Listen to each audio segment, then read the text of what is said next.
Bienvenidos, bienvenida, buenas tardes.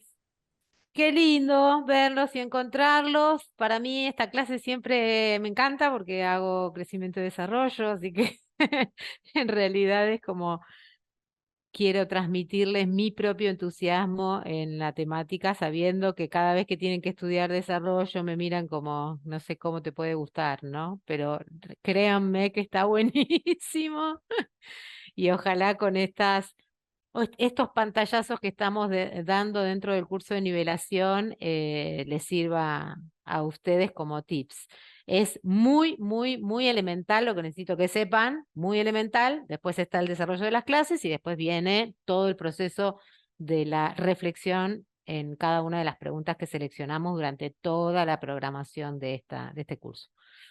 Para los que no me conocen, mi nombre es Jacquelina Cataldi, soy médica pediatra, especialista en desarrollo infantil. También tengo una especialidad en psicoanálisis infantil y desarrollé toda la carrera docente en la Universidad de Buenos Aires y la maestría en curso de tecnología educativa también en la Universidad de Buenos Aires, que lo imparte la Facultad de Filosofía. Así que todo lo que tiene que ver con herramientas innovadoras pedagógicas nos encantan, compartimos esa pasión con Melina, por eso siempre andamos buscando alguna cosita nueva para poder presentarles a ustedes.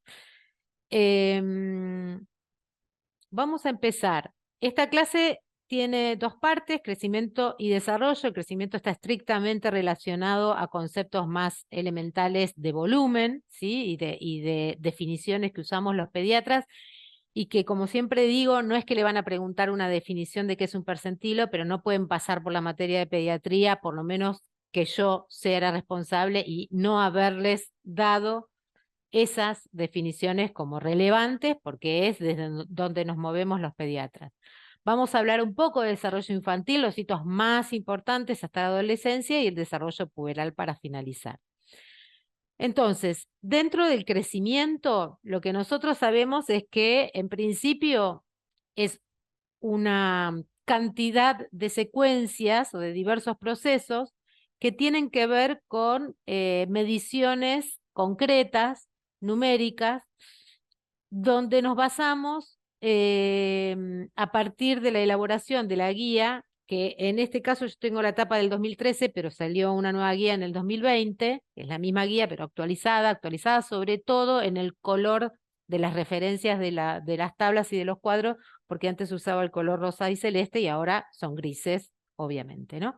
Entonces, todo lo que tiene que ver con los procesos de formación de tejidos, del crecimiento óseo, el crecimiento muscular, de las relaciones de las mediciones de un paciente parado, sentado, acostado, etcétera, están determinadas en la guía de la evaluación de crecimiento físico realizado por la Sociedad Argentina de Pediatría, que tenemos que además como el privilegio por ahí de contar con una guía propia de Argentina, con el seguimiento que se hizo en una población muy grande en todo el país, de manera transversal y de manera horizontal hasta la adolescencia. Y de ahí en más se emitieron las gráficas. Entonces vamos a definir lo que ese libro tiene 200 páginas, pero lo importante de ese libro es reconocer estas definiciones que les decía anteriormente. Es muy importante entender lo que es un percentilo, porque en pediatría, por más que nos digan, el paciente pesó 3,5 kilos, a nosotros no nos dice nada. A ver, ¿qué edad tiene? Lo tenemos que ir a percentilar por sexo, por edad, y ahí ubicamos. ¿Qué ubicamos? En la distribución de las gráficas lo que se ubican son puntos estimados dentro de una distribución de frecuencia que está marcando el porcentaje de individuos que está dentro de esa gráfica. Dentro de esa gráfica, ¿por qué digo? Porque en este caso fueron una población argentina. Y fíjense que dentro de la evaluación y contar con nuestra población y nuestras propias tablas, tuvimos que apelar a las tablas de la OMS para valorar a pacientes que crecían diferenciando el tipo de alimentación a biberón con respecto a la lactancia materna. Entonces, esas dos grandes poblaciones hicieron que tuviéramos que definir distintas tablas. ¿Por qué? Porque los pacientes, si yo les hago la pregunta, me lo contestan en el chat si quieren, que les doy lactancia materna exclusiva y les doy estudio a esa población y a la otra población le doy biberón, lo que le corresponda por día, ¿quiénes crecen más? ¿Quiénes tienen percentilos más altos de crecimiento? ¿Quiénes suponen que crecen más? Bien, acá Seba me pone lactancia materna. Que es interesante la pregunta porque a veces digo, me van a seguir con el razonamiento. Los que crecen más son los que consumen biberón. ¿Por qué? Porque el trabajo de lactar agota al chico. Entonces, toma lo que necesita, ¿sí? En cambio, el biberón, por gravedad, le cae todo, le cae 200, 250, después vomitará un poquito, regurgita un poquito, pero no hace ningún esfuerzo para alimentarse. Entonces, no tiene gasto calórico. De modo que cuando se utilizaban las tablas para estos pacientes que se alimentaban a lactancia exclusiva y las tablas estaban en función al biberón, porque durante años se creía que la mejor leche era la del biberón, entonces observaron que los pacientes que estaban en el percentilo 10 de las tablas hoy reales para aquellos medidos por lactancia materna, se encontraban por debajo del percentilo 10. Y la definición del percentilo del rango entre el 3 y 10 es riesgo. Riesgo de caer en la desnutrición y valorar, bueno, otros modelos de seguimiento que ahora lo vamos a ver. Entonces, cuando utilizamos las tablas correspondientes, nos dimos cuenta que, no, che, estos pacientes crecen bien, crecen entre el 10 y el 25, son parámetros de crecimiento que cuando lo seguimos para toda su vida, por ahí es su patrón específico y no por esto cuentan con enfermedad. Entonces recuerden que siempre la población que consume biberón va por arriba de la población que se alimenta lactancia materna exclusiva. ¿Cómo hacemos para medir estos pacientes? Siempre tenemos que contar con los elementos, en principio, que estén calibrados correctamente. Segunda variable es la del observador. En general necesitamos que siempre sea el mismo observador para que el rango de medición y de error se reduzca. Entonces tenemos las balanzas de peso de lactantes que tienen segmentos de divisiones de 10 gramos y las balanzas del adulto que pasan a 100 gramos las mediciones. Y acá tenemos una tabla que tiene que ver con la medición de la longitud de estatura, porque en las mismas balanzas están los pediómetros, que diferencian, las mismas balanzas de lactantes también, diferencian la técnica de medición de un paciente acostado a un paciente parado. ¿Qué quiere decir esto?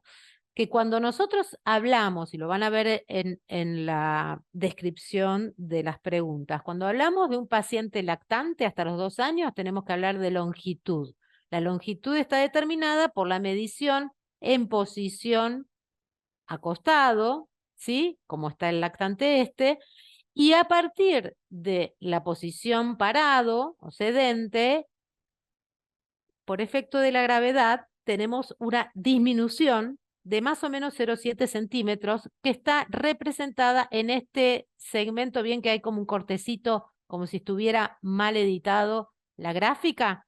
A partir de los 2 años, la rayita se va un poquito más abajo de todos los percentilos porque está representando el descenso que ocurre por efecto de la gravedad cuando la posición pasa a parado, ¿sí?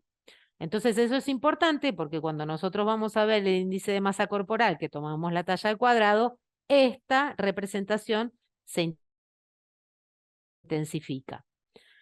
¿Qué significa un desvío estándar? Un desvío estándar son medidas matemáticas que encuentran equivalencias en las tablas, por ejemplo, en esta tabla que encuentran acá abajo, en este caso de niños, y en este caso también lo que representa es la talla, que informa el porcentaje de individuos que se encuentran por debajo de los límites. Entonces, cuando nosotros estudiábamos en la facultad, ¿se acuerdan las curvas gaussianas que representaban de manera equidistante para un lado o para el otro extremos? Hasta el 2 desvío estándar, más o menos, depende de lo que estuviéramos viendo. Cuando representaron, o cuando traspasaron los datos de medición de todos estos pacientes que fueron siguiendo a lo largo, transversal y horizontalmente, como les decía, observaron que la distribución de los datos para la medición de la talla se representaba en una curva gaussiana. Es decir, que eran la misma cantidad de datos hacia un lado de la media como hacia el otro. Entonces se representan los valores del desvío estándar en una sola columna. Ven que acá dice desvío estándar y no, ahora vamos a explicar por qué explico el desvío estándar. Ahora vamos a ver por qué lo utilizamos. Tenemos la columna de la edad, tenemos el color del género, en este caso todavía sigue siendo celeste, no fueron cambiadas, el percentilo 50 de lo que le correspondería para la talla y la edad de ese paciente y el desvío estándar correspondiente.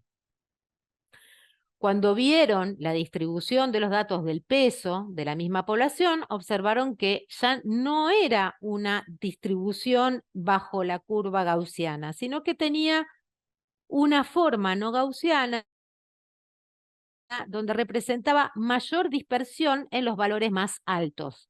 Esto significó que para determinar el desvío estándar de la fórmula que vamos a utilizar en el puntaje Z, y ahora sigo con ese concepto, debemos tener dos columnas, la columna de mi distribución inferior y la columna de mi distribución superior.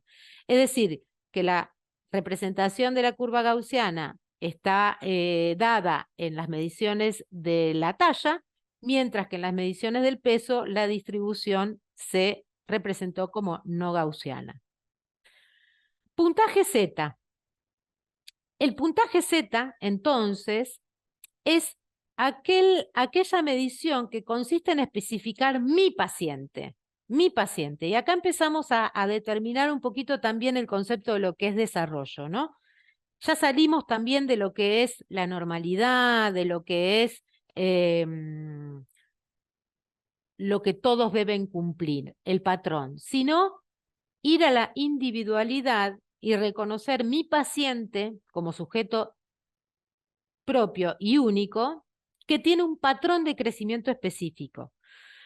Cuando el paciente salió del porcentaje que está agrupado en los percentilos, en todas las gráficas de percentilos, que nosotros los medimos entre percentilo 10 y 95, por arriba y por debajo, hay un riesgo y después se van de rango, lo que se va de rango por arriba del 97 y por debajo del 3, lo tenemos que poder medir en alguna otra gráfica que lo represente. Y esta es la gráfica que lo representa, el puntaje Z. Y para obtener el puntaje Z, yo tengo un paciente que vino, por ejemplo, con un peso muy por debajo de percentilo 3, entonces mi paciente X, le resto el percentilo 50 que le correspondería por edad y por sexo y le divido el desvío estándar según las gráficas que les mencioné anteriormente en la tabla que le corresponde al peso. Si es para abajo, la EMI distribución inferior. Entonces, este valor está representado en las gráficas de puntaje Z. Y para que se den una idea y una noción, es un valor mucho más sensible que el percentilo 3 y que de alguna manera coincide el percentilo 3 con el -2 desvío estándar. De manera muy sensible es el 1.85, el menos 1.85, ¿sí? Si somos bien estrictos. Entonces, supónganse que nosotros estamos siguiendo un paciente con una desnutrición grave, que intervenimos con una terapéutica y está en un principio en un puntaje Z de menos 4.33.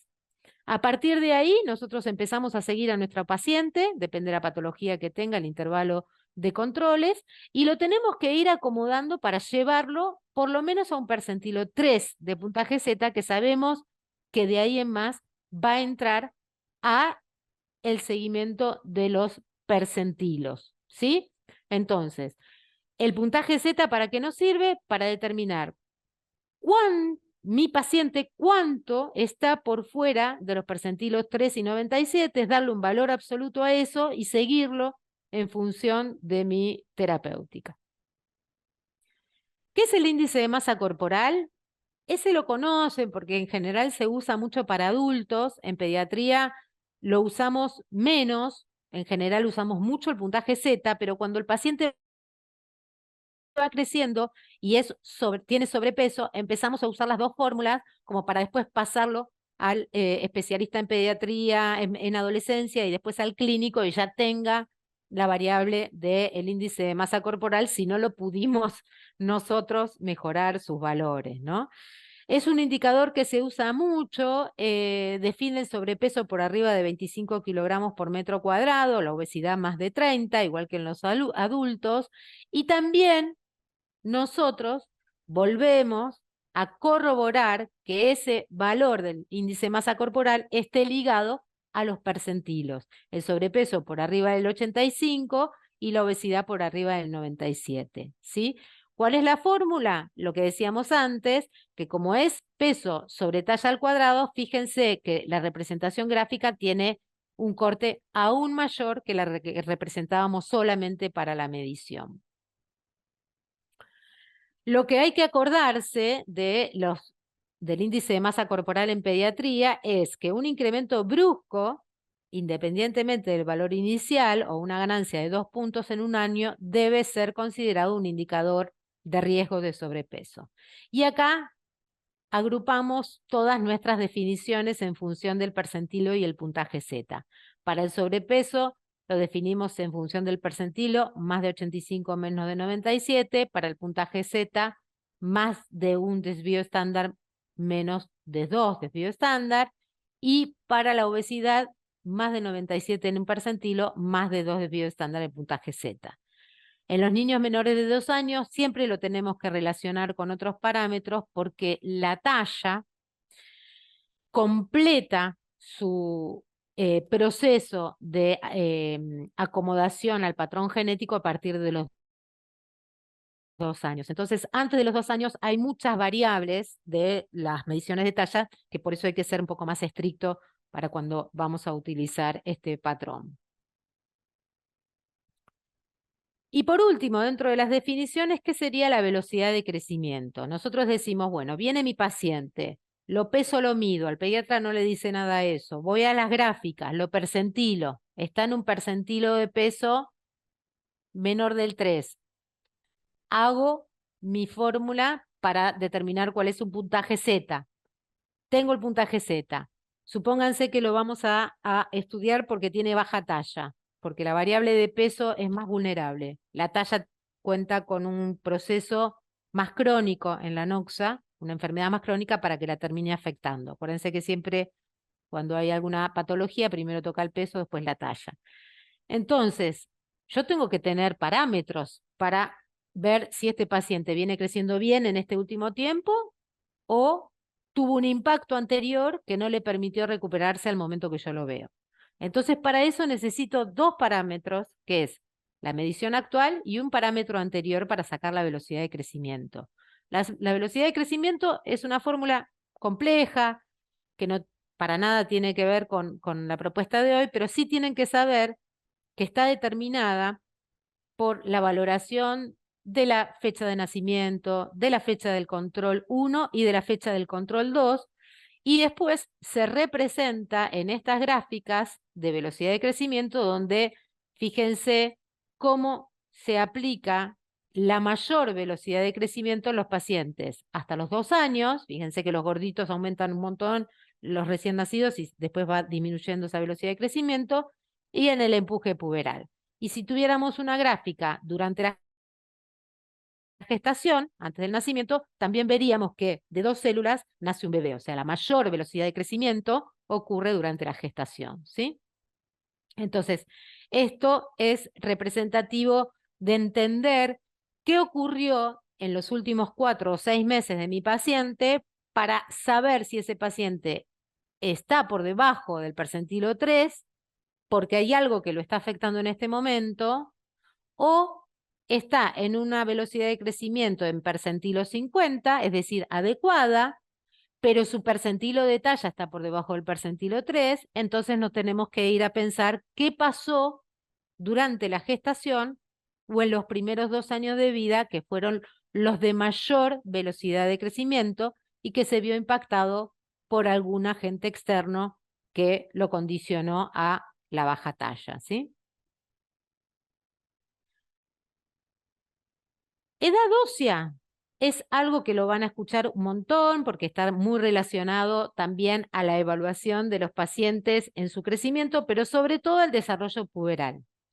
Y esto lo que me interesa es que tengan asociado que la definición de la edad ósea es un parámetro que se liga estrictamente al desarrollo puberal. Entonces, si hay algo que tenemos que determinar con la edad ósea, piensen, primero es un primer estudio complementario.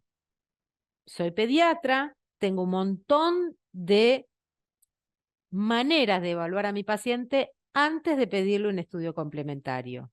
Y todas esas maneras están determinadas por los percentilos, por las gráficas de puntaje Z, por el índice de masa corporal, por la velocidad de crecimiento y por la evaluación clínica siguiendo el desarrollo puberal y, y la evolución de sus huesos, sobre todo la dentición. Entonces, antes de pedir una edad ósea, tenemos que tener muy claro todos estos conceptos de este paciente. Una vez que yo tengo claro estos conceptos y además sumo el patrón genético a través de la fórmula de saber cuáles eran las tallas de los padres para determinar cuál es el rango genético de mi paciente, y veo que su desarrollo puberal está acorde a lo esperable, la edad ósea queda en un plano secundario en función de pedir estudios complementarios. Porque lo que van a ver en pediatría, en las preguntas de pediatría, y esto es como técnica choice, es que en general el 80% de las preguntas tienen que ver con la consulta pediátrica, que es tranquilizar a los padres. Vienen a tranquilizar a los padres. Tuvo cinco maneras, tuvo cinco procesos infecciosos en el último año. Salió, al tercer día se curó, al cuarto día se curó, no le afectó la talla del pez, tranquilizar a los padres. Entonces, hay mucho de que cuando empiezan a crecer, en ese crecimiento, el pico de talla lo esperan más los padres a lo mejor que el niño o la niña, y entonces aparece la necesidad de estudiarlo y aparece el concepto de edad ósea. Por eso es importante saber esa definición y cuándo pedirla. Entonces, ¿qué es lo que mide la edad ósea? Se pide una radiografía en el caso de que se pida después de haber evaluado todo esto y no está representada la edad de maduración de mi paciente, de maduración, digo, de los hitos del desarrollo puberal, por ejemplo, que es lo más pedido, está retrasado con respecto a lo que estoy esperando que le suceda para su edad, y recién ahí pido la edad ósea, ¿qué pido? Una radiografía de mano izquierda con foco en tercer metacarpiano a 75 centímetros de distancia para poder compararlo con los atlas que tienen la misma técnica. Y ahí mido los núcleos de osificación. Y voy viendo cuál es la diferencia entre la edad ósea y la edad cronológica de mi paciente. De la edad corregida, que es otro concepto que van a escuchar, ocurre que tenemos que tenerla en cuenta siempre para los pacientes pretérminos y entender que los pacientes pretérminos siempre deben ser evaluados bajo la edad corregida. Porque si el paciente pretérmino nació de 28 semanas, pesó 800 gramos, y esos 800 gramos, al momento que lo voy a ver al cuarto mes de vida, que por ahí con suerte le dieron el alta, pesa 3 kilos, si yo lo percentilo con 3 kilos a los 4 meses, es un desnutrido grave. En cambio, si aplico la fórmula de la edad corregida, que es la edad gestacional de mi paciente más la edad cronológica menos 40 semanas, es probable que el paciente esté más o menos, supónganse que tuvo 28 semanas de edad gestacional y viene al cuarto mes, son 4 por 4, 16, 28 más 16, son 44 semanas. Le resto 40, me quedan 4 semanas, o sea que lo percentilo al mes. Y según el peso, probablemente a esa altura este paciente esté ubicado en los gráficos esperables. Hasta acá es un gran pantallazo de lo que ustedes tienen que saber de crecimiento. Después, cuando empezamos con las clases y la reflexión de las preguntas, vamos a tener que reconocer que, por ejemplo, el primer año de vida, un niño en el primer trimestre crece 30 gramos por día, después 20, después 15, después 12 gramos, porque les van a dar preguntas en relación a poder deducir si ese paciente crece bien y en qué tiempo crece bien. Tener en cuenta que cuando estamos evaluando el crecimiento, hay un periodo de mayor velocidad de crecimiento que tiene que ver con la lactancia materna, y una vez que empezamos a aplicar la alimentación complementaria, ¿qué tiene el paciente? El paciente empieza a disminuir la velocidad de crecimiento y ustedes van a ver en las tablas un descenso, y en esas mismas tablas van a observar que tienen que poder pensar si ese descenso es acorde a lo esperable o hay alguna patología que lo esté determinando, ¿sí? Bien, vamos al desarrollo. El desarrollo infantil habla de todos los procesos que esperamos que ocurran de manera secuencial en un proceso de maduración, buscando un poco los hitos que debieran ocurrir en determinados momentos. Si yo les digo, por ejemplo, van a empezar a tener preguntas en relación a el tipo de estimulación, ¿no?, que puede llegar a tener un niño que, por ejemplo, lo diferencie de otro porque tiene 5 hermanos que le hablan todo el tiempo y entonces el chico termina hablando como los demás, a diferencia de un hijo único, una mamá que por ahí trabaja todo el día, que está al cuidado de ella pero a un costado, que no tiene, digo, dentro del lenguaje puede pasar. Pero la secuencia del proceso motor grueso, en general, todos la cumplen a la misma edad, ¿sí? Más o menos todo es esperable a la misma edad. Entonces, nosotros vamos a reconocer estos hitos, sobre todo en las capacidades de la adquisición de cada uno de estos eventos, pero además del tipo de relación social que pueda tener, del proceso de pensamiento, del temperamento, del vínculo que se va creando con el entorno y de la formación de la personalidad. El primer trimestre, y así de grande, nosotros vamos a hablar de 3 conceptos que impactan muy significativamente en el desarrollo de los niños. La plasticidad neuronal, las influencias biológicas, el temperamento y el apego. ¿Qué es la plasticidad neuronal? Es aquella que nos permite justamente a través de la estimulación del entorno, que era lo que les decía, poder ir moldeando y recreando una arborización del sistema nervioso con la organización de nuevas redes para que haya una respuesta al entorno, ¿sí? Si yo, lo que les decía antes, si yo tengo 5 hermanos, esos 5 hermanos que me están todo el tiempo proponiendo cosas, yo rápidamente tengo que estar creando permanentemente habilidades para responder a esa demanda. Si nadie me las propone, estoy ahí en una situación totalmente pasiva que hace que no tenga que, digamos, hacer un esfuerzo para responder. Este es un proceso constante y significativo. Por supuesto que tiene mucho impacto en los primeros 2 años, sobre todo, pero es para toda la vida. Hay respuesta y nuevas arborizaciones para responder a ese entorno.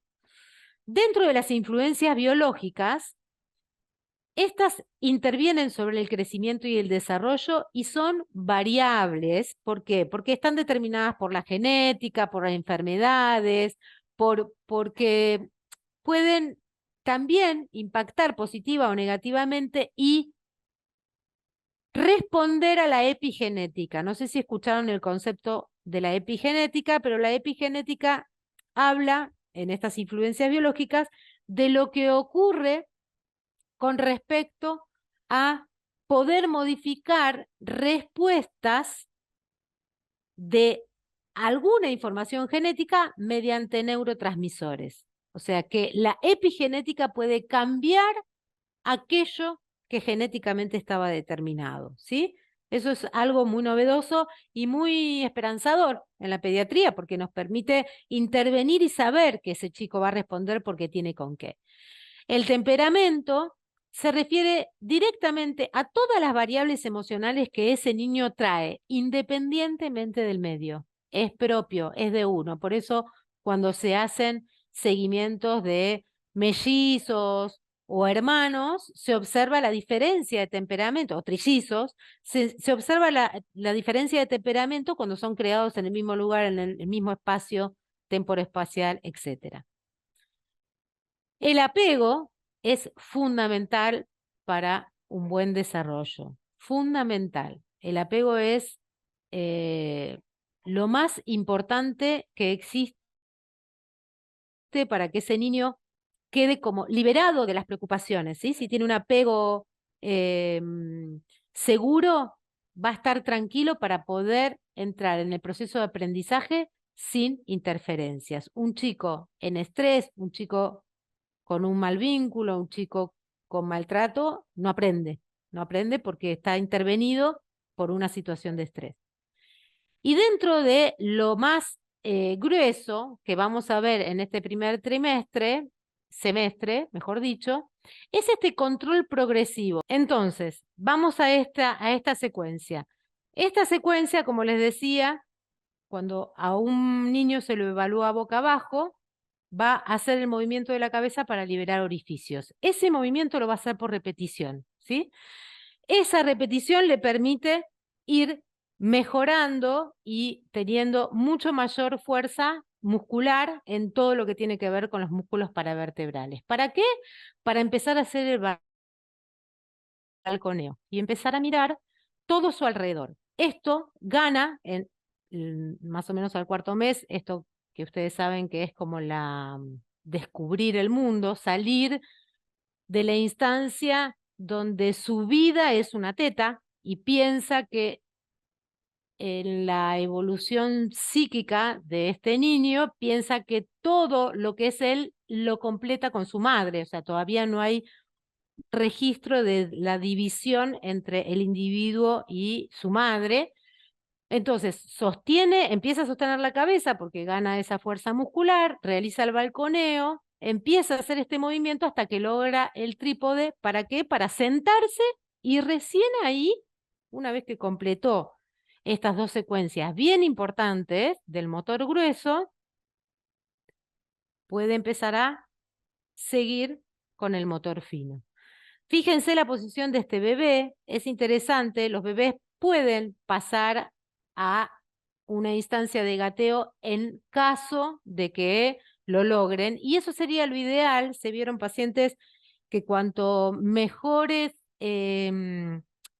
habilidades ganaron de bebés, teniendo la experiencia de poder ubicarse en todas las posiciones para que la gravedad desimpacte y genere una propiocepción, que es que el impacto de un lado, el impacto del otro, el impacto boca abajo, boca arriba, tuvieron mayores habilidades deportivas a futuro, ¿sí? Así que idealmente, si gatea, mejor.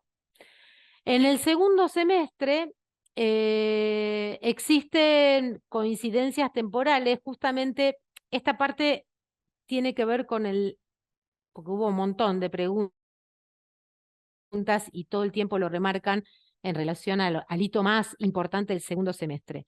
Pero si vamos a pensar en los hitos del desarrollo motor, sabemos que el motor grueso lo tenemos en el primer semestre, casi motor fino no aparece, y cuando estamos transitando el segundo semestre, aparecen las habilidades del motor fino, ¿sí?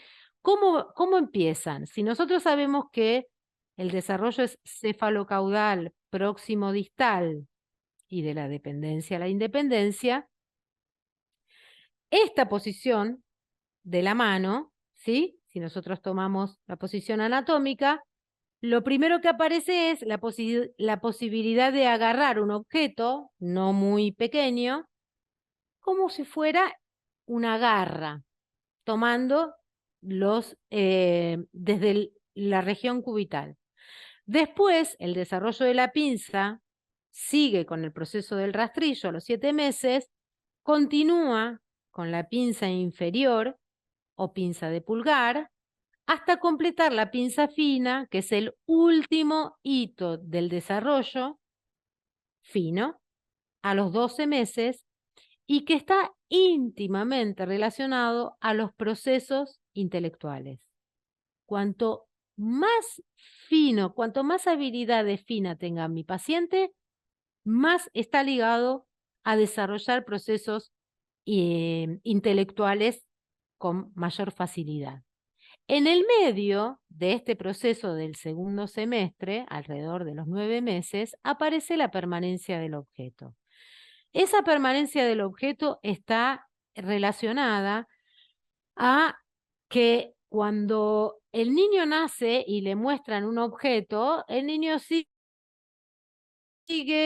hasta un punto el objeto, después se pierde, ¿no? Porque hay como todavía un magma entre su vida, su teta, su simbiosis con la mamá y el mundo exterior. Aquí reconoce la individualidad.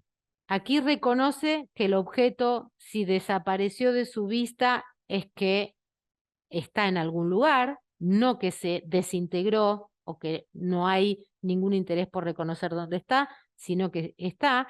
Aparece este juego que ustedes saben, el de acá está, ¿dónde está el bebé? Acá está, que le ponen una toalla en la carita.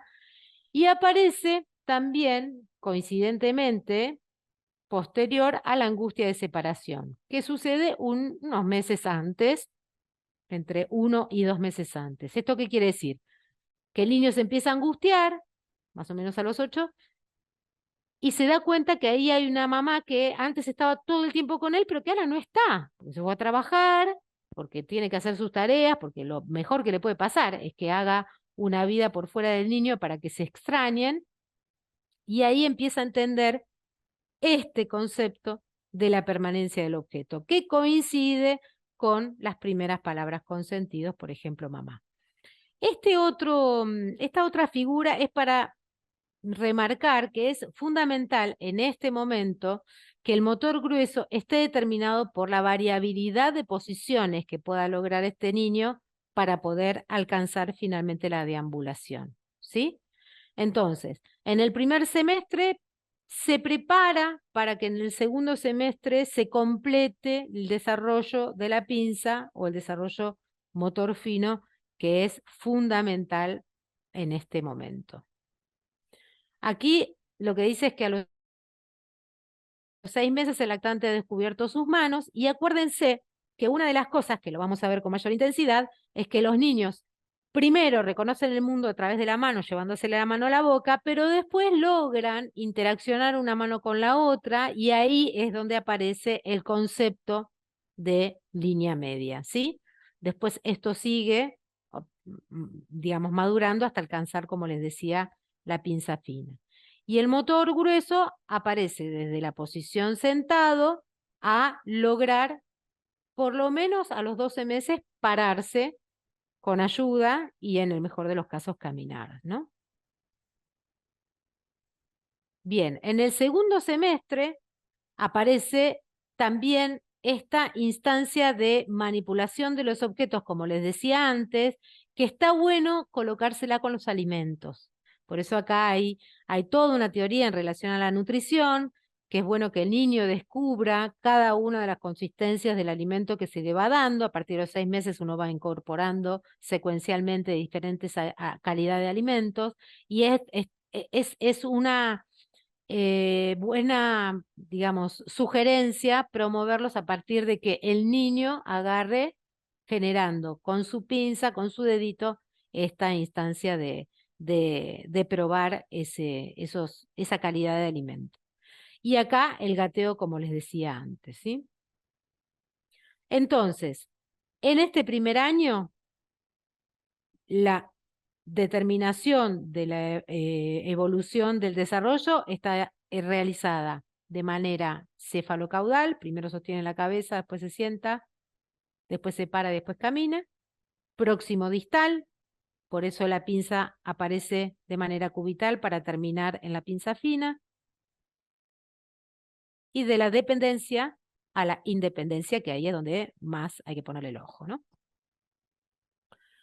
Bien, de los 12 a los 18 meses, más o menos, lo más importante también es determinar que hay todo un periodo que lo ha descrito muy bien Piaget, donde a partir de la deambulación empieza como un proceso de intelectual de reconocimiento de la independencia, camina digamos, con cierta inestabilidad, pero también con cierta inestabilidad intelectual en el sentido que se manda, no tiene noción todavía de que porque camina hay que tener ciertos cuidados, es donde más accidentes ocurren, en los primeros momentos de la deambulación.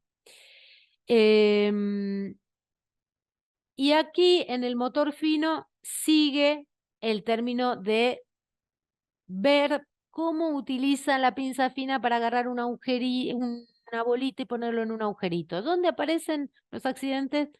Si están manipulando objetos muy pequeños sin supervisión, se lo ponen en la nariz, se lo ponen en el oído, se lo pueden tragar, ¿sí? No pueden estar manipulando, porque es algo que además le llama mucho la atención porque son logros propios que le genera mucho interés. Así que, ojo. Y aquí aparece el juego de la torre, ¿no? Entonces, mucha influencia del medio ambiente, ¿sí? Acá es donde empieza toda la destreza y la movilidad, en este sentido, con respecto a esa independencia que logra, y empieza a desarrollarse el juego simbólico. El juego simbólico tiene que ver con que agarro esto y digo, ay, sí, hola, ¿qué tal? Y en un jeroglífico, esto es un teléfono, esto es un gorro, ¿sí? Todo lo que se imagina con cualquier objeto. Y en el lenguaje aparecen las instancias de comprensión del no, que ya la tenía más o menos en el proceso de gateo, y aquí algunas primeras palabras como el dame, toma o saludar con la mano. De los 18 a los 24 meses aparece también más habilidades que tienen que ver con pasar a caminar un poco más rápido y hacer un intento de correr, pero con bastante rigidez, todavía no corren, y sí agarrar lápices y empezar a intentar hacer trazos. Los trazos, esto es una coincidencia mnemotécnica, digamos, más para el choice que para otra cosa, es el trazo vertical coincide con la elaboración de las torres cada vez más altas que va jugando en ese proceso de ubicar el cubo uno arriba del otro. Ahora vamos a ver la coincidencia que ocurre a los 2 años. Aquí el desarrollo cognitivo es muy importante porque está muy determinado por el juego simbólico. Si esto no ocurre, son elementos muy determinantes para estudiar algún trastorno del espectro autista. Y dentro del lenguaje avanza con la cantidad de palabras y empieza a combinarlas para lograr alcanzar alguna frase simple o por lo menos que tenga algún sentido para el cuidador o la gente del entorno. A los 2 años, lo más importante es que corre. Corre bien, dice Nelson. Nosotros después observamos que eso no ocurre. Pero bueno, fue pregunta de examen y así lo ponemos. Corre bien, lo dice el Nelson así, salta en un lugar, patea la pelota, sube escaleras y baja, pero no alterna los pies. Y aparece también el desarrollo dentro del motor fino de copiar una línea horizontal igual que en el momento que juega al tren, ¿sí? Que pasan porque esas referencias que les hacen, que son absurdas a mi gusto, no tienen ningún sentido, me parece más lógico preguntar siempre el desarrollo grande de un niño para tener eh, alertas de derivación y enseñar criterios de derivación oportuna. Acá, por lo menos, entender que los trazos que sí van marcando la evolución de nuestro paciente, esos trazos tienen que estar, tienen que estar asociados por lo menos para que me haga recordar que si me ponen lo del cómo juega con el trencito, está, listo, era con el trazo horizontal. Y si me ponen la torre, era el trazo vertical. Recuerden que es un momento de mucha rabieta, pero ¿por qué es un momento de mucha rabieta? Porque es un momento donde la independencia llega a su máxima expresión y entienden que pueden hacer lo que quieran. Entonces, para entender que no es lo que quieran, sino que hay todo un marco social que le va a ir delimitando sus comportamientos, en ese sentido va a empezar a hacer mucho berrinche. No se puede hablar en el berrinche, se lo tiene que contener. Una vez que el niño se calma, retomar con 2 o 3 palabras aquella cosa que le haya provocado el berrinche, ¿no? Por ejemplo, sacarle un cuchillo de la mano si lo agarró, y decirle, esto no lo puedes agarrar, y punto, ¿no? Llorá un rato, lo que quieras, pero esto es así. Y el lenguaje avanza hasta alcanzar luego, después de las frases, oraciones. A los 3 años, sí baja escalera alternando los pies, fíjense, esta es la posición, sobre todo a los 3 años y medio, baja y sube alternando los pies. En el motor fino sigue su proceso de grafoescritura y aquí aparece la posibilidad de hacer un círculo y con esto una cara. El medio ambiente le sigue proponiendo también juegos y acá pasa a los juegos de amistades cuando van a la sala de 3, pero empiezan los amigos imaginarios. Sale de la sala de 3 y llega a la casa y él está en todo su mundo imaginario y está todo el tiempo recreando esa situación. El lenguaje y el comportamiento relacionado a este momento de la vida, a los 3 años, es todo tiene que tener un significado. ¿Por qué tal o cual cosa? Siempre. ¿Por qué me decís que no? ¿Por qué no puedo hacer esto? ¿Por qué puedo hacer aquello? Todo tiene un porqué. A los 4 años, perdón, sí aparece la habilidad la habilidad de jugar a la pelota, aparece la habilidad de utilizar la tijera, aparece también el avance de salir de ese círculo y copiar una cruz y un cuadrado. 4 años cruz cuadrado, esa sería como la regla mnemotécnica, 4 cruz cuadrado. Dibujar una figura humana con 2 o 4 partes. Estar muy relacionado a la interacción social, siempre que está jugando con otros y puede intercambiar con otros, a diferencia del juego simbólico del niño del año y medio que lo ponemos con otros, pero no intercambia porque todo ese juego está en su cabeza.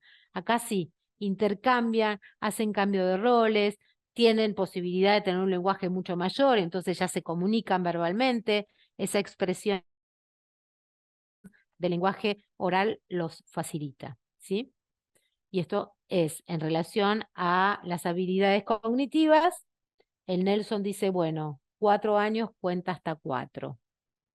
Puede contar cuentos y aparece la instancia del tiempo pasado. De decir, ayer sucedió algo y lo pueden reconocer como un tiempo que pasó.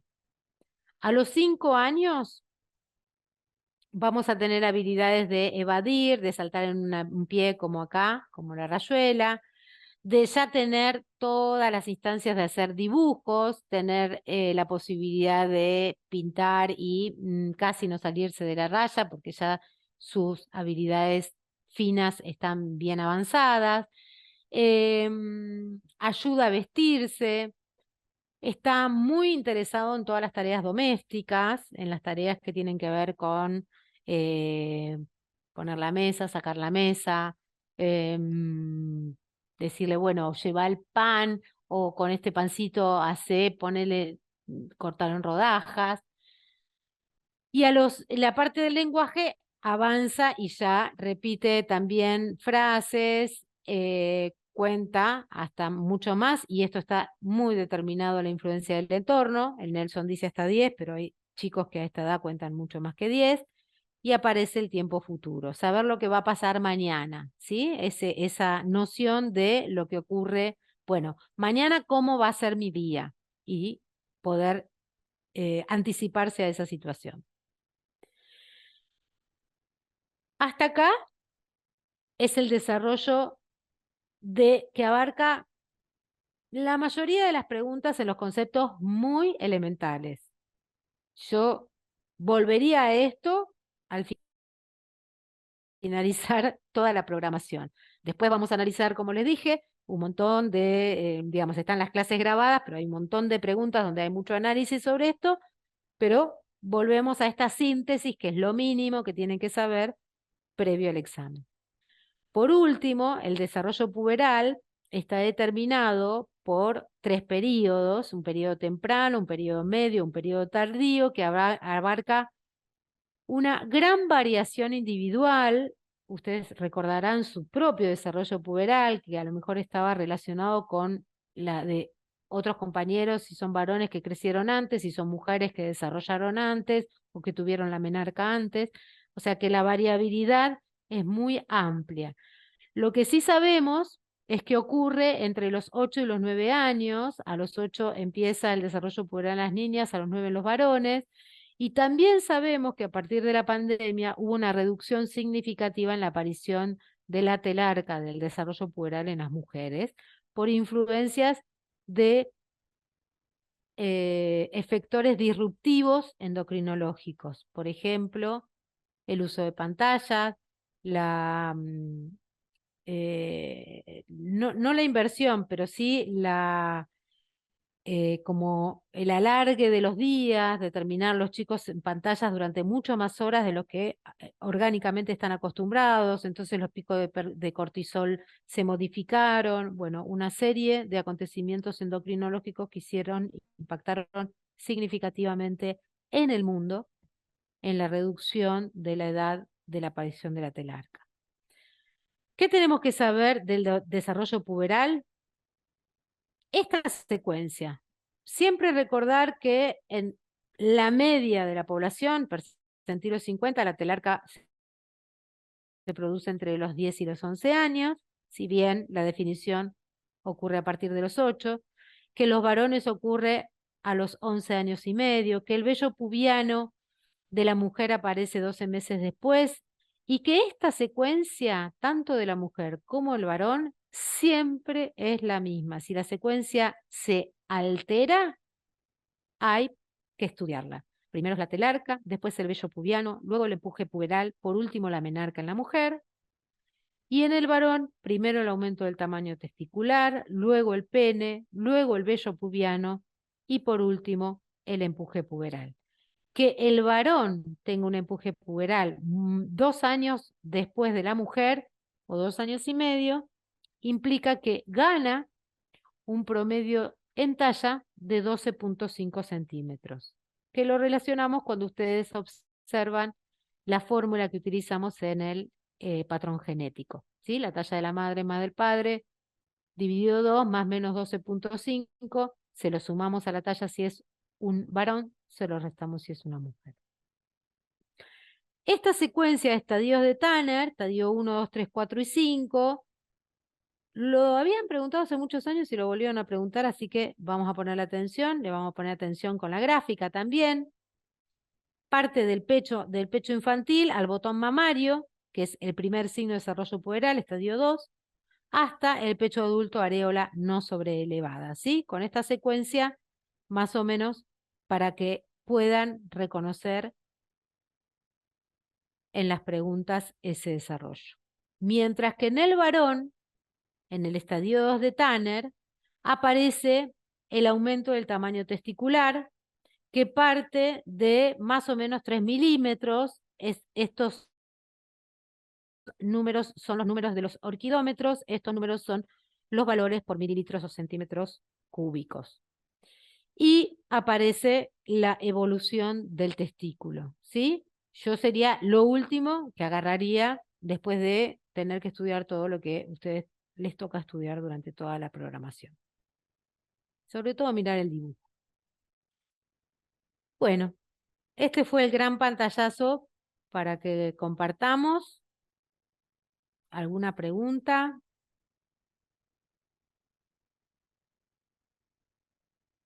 Muy bien. Ahí Santiago me dice que no. Voy a dejar de compartir.